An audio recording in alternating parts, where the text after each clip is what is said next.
Hey everyone, today I want to talk to you a little bit about excuses and about the difference between excuses and reasons for doing something. Um, Many of us have dreams. We have goals. Want to do certain things. We want to be at certain places, and we work hard to get to those. But at some point, there's a discomfort that comes up. At least usually, we you know the reward we get is not worth the effort, and we kind of slow down a little bit. Um, but on the other side, there's also the fact that we allow excuses to block us from doing it. I get this topic a lot with clients from New Year's resolutions or starting new habits or doing something new for the first time. Um, they set themselves out to do something for a certain amount of time, usually something bigger than they can handle, and then they allow themselves to skip on that through a not unvalid reason, but nothing that should really stop them. So let me give you an example of this. A lot of people want to go jogging, especially nowadays. It's one thing you can do when you can't go to the gym. They want to go outside. They want to get fitter, more active. So many people jog. But very few people do it as a must. Very few people say they will do this no matter what, and very few people actually stick through with it for a long time because of that. Because the people that make excuses are the ones that then say, I'll go out when I feel like it. And what that essentially means is that they will go jogging when the weather's nice, when it's pretty sunny, or when it's warm outside, or when it's a good time for them, etc. Everything else, however, is not a reason not to go jogging. You can still go jogging, which means it's an excuse. If it's cold, if it's raining, if it's snowing, if your body is aching, if it's too early in the morning, if you don't have the time today other than when you make the time for it, those are all not reasons not to do it. They're excuses. Because you can make the time. You can put on a jacket and go outside even when it's cold. You can grab an umbrella and go jogging with the umbrella if you really want to. Those are not reasons you cannot go jogging. You can still go. But we allow these reasons in because we we don't want the discomfort of it. We don't want to go jogging when it's 1 degree outside, the sun is not even up, and it's pouring rain. But that's how you really get a habit going. That's how you really get something started, is when you don't give excuses. A reason would be you broke your leg. That is a reason not to go jogging. Or you have a 40-degree fever. That is a reason not to go out to jog. It's a valid reason too. It's not something you have to explain. And that's where the difference is. When you're using a reason, it's clear, it's simple, and there's no explanation needed.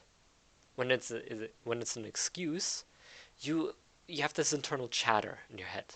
You say, "Yeah, I'm going to do it," or maybe I shouldn't do it, or my body hurts. It might be better, to wait a while and to skip this until tomorrow. Therefore, I'll go jogging twice as long tomorrow. Or you say, "I'll do it once more this week because it's raining right now, and I shouldn't really go when it's raining because I could get sick," and yada yada yada. It's it's not a real reason.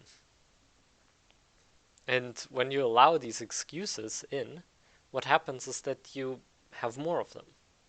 First, it's 1 degree rainy weather that you don't go out with. Eventually, it might be 3 degrees and rainy weather.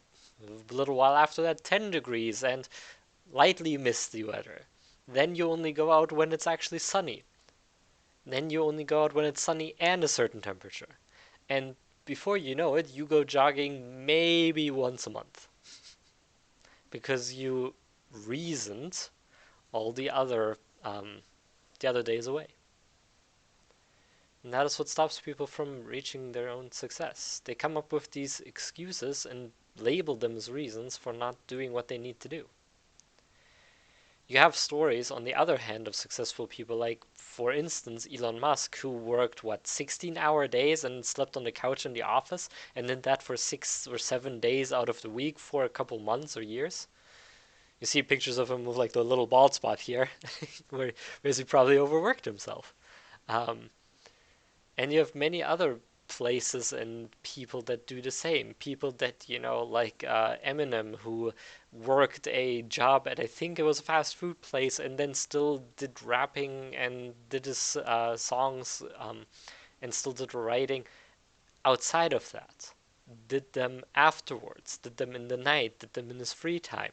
And then he still had a daughter to take care of. He did it anyway. And if you look at successful people, they will find a way. There's a reason, for instance, Michael Phelps says that he exercised 6 days out of the week for 6 to 8 hours. Which, when he started this, I remember this was like in, I think, 2002, 2003 when I read the story. Um, every other coach said this was nuts. This was a bad idea because it would physically not be a good thing to do. Nowadays, every swimmer does that because they want to copy what he does. So anyway, there's always going to be excuses. But if they're not actual reasons for doing it, then you're just cheating yourself. What this means is that you should really make, if you want to reach something, whether it's a habit or a goal um, or a dream of yours, you want to make sure that you put this into a habit, something daily to do, and then you do it no matter what. You do it until you are physically or mentally unable to do it. And I really mean that, when you're unable to accomplish the task. For instance, if your leg is broken, you will not be able to finish your jog. It's not going to happen. If you have a 40-degree fever, you'll likely pass out and collapse before you finish it. Those are valid reasons. But if you don't feel like it, that's not a reason. It's not a valid excuse. Make that difference for yourself. So, for example, I've been getting questions on this and messages on Quora and from clients. If you don't know how to do it, that's a kind of valid reason, but only to the point where you then can say, okay, I can't do this. I have to figure it out first how to do it, and that you're not excused of, because you can spend the time to figure it out. If you say, I'm afraid to fail, that's not a valid reason not to try, because you might not fail. You don't know. If for some reason you could see into the future with 100% guarantee, and then you realize you failed, okay, there might not be a reason to try. If you are afraid that your skills won't be up to the task, well, then learn those skills. If you're afraid that you're not going to be consistent enough, then set alarms. There's plenty of ways to go about doing it, but don't allow those to stop you. Find a different way. Right? It doesn't have to end there. Just because you can't go jogging normally in your normal jogging outfit every single day because it's muddy and rainy or frozen ground outside or because it's incredibly windy, well, then make adjustments and then go to it. Find a different way to do what you want to do. There's plenty of ways around doing this. But as soon as you accept the excuse, you're done. Because you essentially gave up. The first 3 days I went jogging this year were all 2 degrees and all raining. Not pouring rain, but it was definitely raining. And I got sick. I got sick and had to skip for for like a week, I think. Um, that happens. But guess what? After that week, I went out and did it again. And last week, I was pretty down under the weather because I did even more. Because I went out jogging every day instead of every other day. And that was too much for me. Learned my lesson, gonna take one more rest day starting now than I did before. But this is how you learn. You go in, you experience the failure if you fail, and then you make adjustments and you go at it again. If you excuse yourself out of it, you're essentially excusing yourself due to a possibility. And I know many people do this to feel better themselves. There's a thing in psychology called cognitive dissonance, which is essentially trying to say why it is okay that we can't do something. The most famous example of this is the fable of the fox and the grapes. A fox is walking along, he sees grapes hanging from a tree, and he really wants those grapes, so he jumps up, but he can't reach. And then he walks away, saying to himself, well, I didn't want them that much anyway. That is essentially what cognitive dissonance is. And we do this with the excuses. This is how we reason the excuses. I'm saying, don't let that stop you. If you're that fox, you go get a chair. You go climb the tree. You go hit something against the tree for the grapes to fall off. You do it until you get your grapes, until you get what you want. Or you do it until until you find different grapes that are maybe a little bit lower hanging. You walk around, but you don't stop. You don't give up. You don't let the excuse beat you. Now, you could say that's a reason because he's physically unable to reach them. Yes, I get it. And that's fair. But be very careful about what you label as fair and what you label as not fair. The best way to do this is really to just ask yourself, is this possible for me? Yes or no? When you're at the end of the day, it's 11 p.m., you should have been in bed maybe an hour ago. And then you say, hey, I still didn't do this. Okay, fair enough. Is it still possible for me to do this? Do I still have the mental capacity to do this? Yes or no? No reasons. No explanations. Yes or no? And you'll quickly come to the realization that if you ask yourself, is it physically possible for me, or is it mentally possible for me to do this, yes or no, you'll often answer with yes. Of course you can stay up later and do it. Yeah, tomorrow is not going to be that great a day because you're going to get less sleep. You can't consistently do this. Because what happens when you do that? You get tired. You uh, stay up maybe longer again the next day. But the third day or the fourth day, you can't do that anymore, which means if you really make this a must, you have to get it done earlier so that you can actually go to bed. You set your own boundaries for these things. You set your own limits. You don't have to say, if you don't want to do something, you don't have to do it. But don't be in this in-between gray zone where you really want to do something, but you reason your way out of it. You weasel your way out of it, and then you don't do it. That's where the regret comes in. If you don't want to do it, don't do it.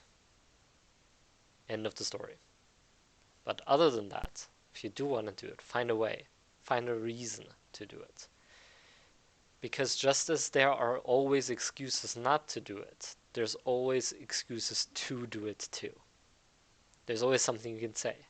I'll get more sleep tomorrow. It'll be fine. Let me just work a little bit more. I'll drink a lot of tea tonight, so I won't get that sick from the early morning jog. It'll be fine. Don't worry about it. Let me just work one more day before I go on a vacation. Just one more, maybe two more, maybe another week. I don't know. It'll be fine. I don't need to rest right now. If you have that attitude, it's also not the greatest attitude because you're going to push yourself above and beyond your limits, which is, many people say that's good, but you're going to crash. But it is better than the other way. It's better than saying, yeah, I don't want to do it, so I'm not going to. Because that's what's stopping most people right now. Of course it is uncomfortable. Of course you don't want to necessarily do it every single day. Any person who says they love what they do every single day is a liar. They're summarizing. They're generalizing. I guarantee you no one loved what they do 24/7. There were days, or at least moments, where they didn't like what they did. It happens to everyone. But in large, those days don't matter. And that's why they say, yeah, I loved what I've been doing, and I've been doing it for 6 years. I will tell you the same. I love what I do. Absolutely. I'm super passionate about it. Do I love it every single day of the week, every single day of the year? No. I love it 99% of the days, but not every day. Some days are rough. And that happens. Don't let those rough days beat you, though. Do it anyway. Find out a way to do it. Find a reason to do it. And don't worry so much about what may or may not happen, because you don't know. Hopefully that gave you some inspiration. what I would do for those that really want to start a habit, start off small. Many people go too hard on this, especially with New Year's resolutions. They say something like, I want to go working out every day of the week," and their body can't handle that from nothing. You have to build up to things. Allow yourself that time to build up. But then do something at least every single day. Maybe you make some really small goals, like 5 minutes of jogging a day. And then on good days you go longer, on bad days you just keep it at the 5 minutes and you mark it off with a check mark. But do something every day and keep it simple. Keep it easy. You can always increase it. You don't have to be bound by that. It doesn't have to be your upper limit. Anyway, pick something, one, two, at most three new things. Do not go beyond that because it's too many new things. It's too much of a change. You're gonna have a really hard time to handle all of these new things in your life. Pick three things, and these three things you're going to do every day before you go to bed. End of the story. Unless you're physically or mentally incapable of doing them, you will do them every day. That's how you get stuff done. And this can be anything, right? Make it simple. If you want to start a business and you don't know how, you say, all right, I'll spend 5 minutes a day thinking about it or researching that. If you want to start exercising but you don't know what kind of workout you do, well, then pick something for today, like going for a jog or maybe even going for a walk if you don't feel you have the cardio for a jog yet. That's totally fine. No one is expecting you to go all the way right away. Pick one, two, or three things. Start off small, do them every day, and don't allow any reason to deter you. Nothing. You just do it. You just do it. And you don't care about the consequences. If you get sick, you get sick, you'll figure that out then. If you fail, you'll figure that out then. It's okay. That's how the successful people operate. At least most of them. That's how they get stuff done. So I recommend you do the same. Alright, there will probably be a lot of questions on this topic because I just I just essentially started a topic that goes very deep and there's a lot of nooks and crannies, a lot of exceptions to the rule, a lot of differences depending on your own lifestyle, etc.